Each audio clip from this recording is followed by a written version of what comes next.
What's going on, everyone? Welcome back to the channel. In this video I'm going to bring you the top 5 reasons why I love driving and love owning my 2020 Subaru STI. Now I do want to mention this is a little bit of a personal list, so it may be different than everybody else's out there, but this is the top 5 reasons why I personally like this car, love driving it, and love owning it. I do want to mention it's like 20 degrees out here, so try to keep this video short. So let's jump in and start with, these are in no chronological order, this is just how I'm going to go about doing the top 5.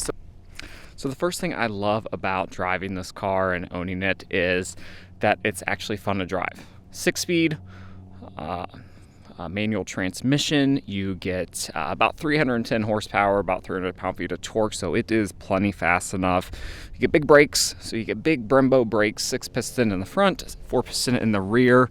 So if you are in an area where you drive a lot of back-country roads, this thing is outstanding. So you get standard all-wheel drive, 6-speed, 300 and some horsepower.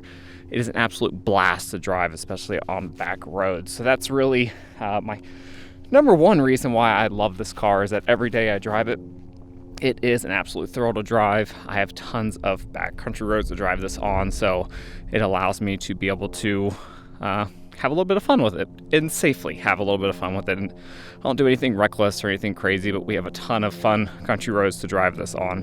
So that's gonna be my first reason, is that it's fun to drive.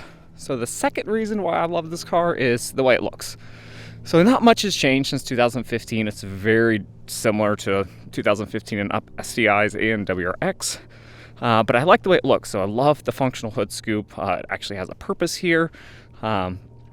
I love that everything has a functionality to it. So you have actual vents down here for your brakes that are functional. You have LED headlights, which have a nice look, especially when it's dark outside. When you look at the side, it has a wide body stance.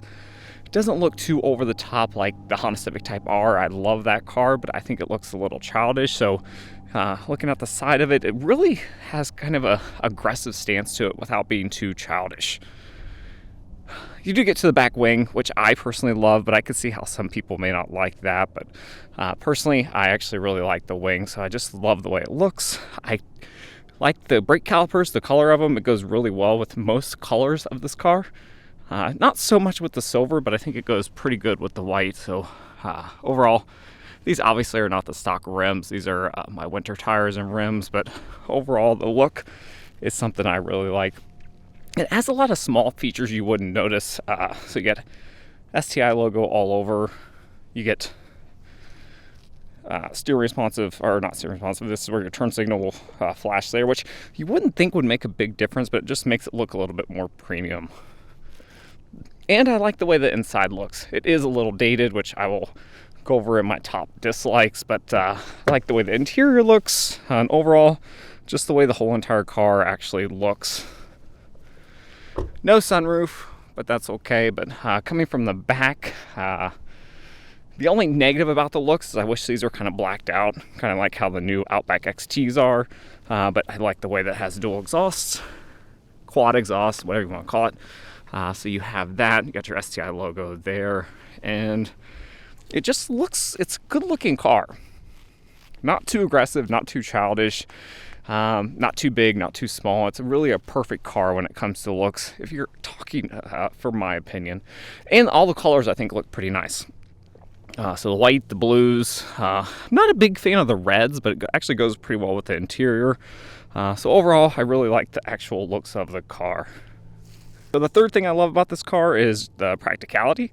So you get 4 doors, which we will show you here. So there's tons of room in here without the car being too big. So you get tons of room. This is currently the position that my wife would sit in. Book bag and all that stuff's there, but you can fit tons of stuff in it.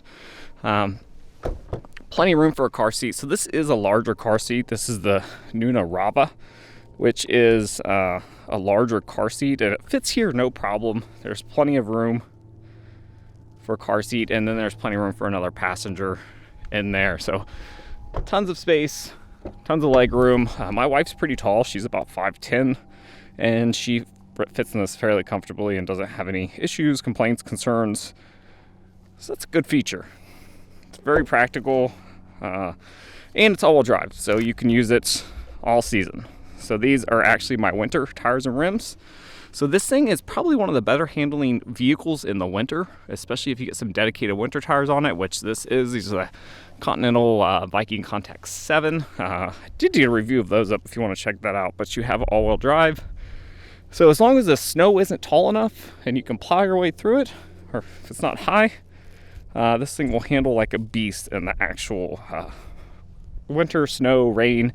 It's really an all-around safe car and practical for just even a family. The only negative that I find is that our car seat won't fit, our stroller will not fit in the trunk. There is tons of trunk space here, which I will kind of give you guys an idea. There's tons of trunk space here, but, well, I didn't open the trunk. I actually opened the gas cap. So there's tons of trunk space here. Oh, I forgot. This trunk opens up through here. So you can tell how often I do not get in the trunk because I can't open it. But there is tons of trunk space, but our stroller, we have a fairly large jogging stroller and it doesn't fit, but I plan on getting a smaller stroller for that. And you actually have the ability to put a roof rack on here. So it actually has already pre-cut out spots where you can get like a Thule, or there's other kinds of aftermarket roof racks you can get on here. So really, if you could make this a daily driver for a family of 4 and not really have any issues with it.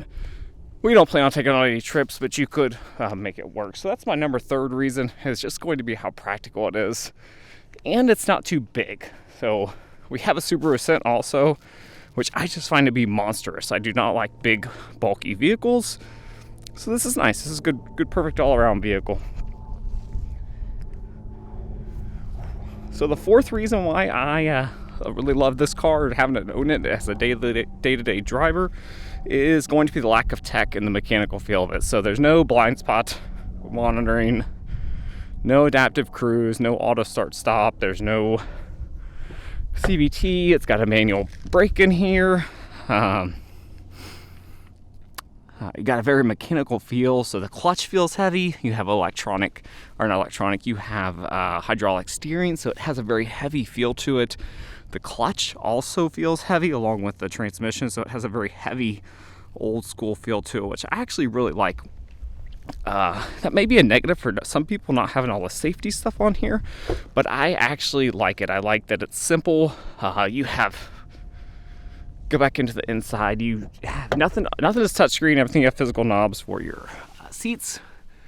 For your heated seats, you have physical knobs. For all your climate stuff, you have physical knobs. You have actual knobs for your volume. So it just is a very easy car to actually appreciate, and I just like the feel of it in the day-to-day drive. It's just a very simple car to get in, drive without having a lot of tech in the way. It does have Apple CarPlay and Android Auto, and honestly, that's really all you need.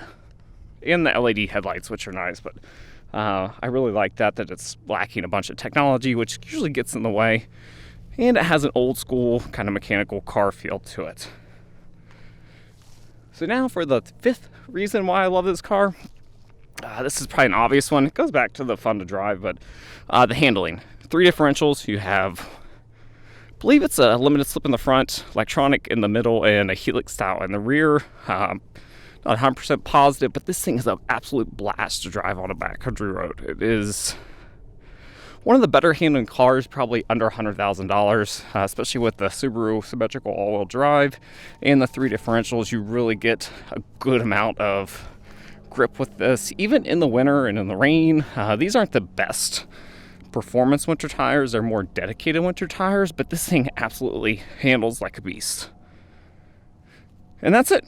So that is my top 5 reasons why I really love this car. Plan on owning it for as long as I can. We're trying to pay it off a little early, so I've been making triple payments on it to try to get it paid off, so that way the motor blows up, which I doubt it will. I don't plan on keeping the stock, but that's the plan. So that's it, guys. If you have any questions, comments, leave this below. Sorry, this is a little unorganized. My hands are frozen because it looks nice out here, nice and sunny, but it is currently 21 degrees. So that's it, guys. Thanks for watching, and I will see you guys next time.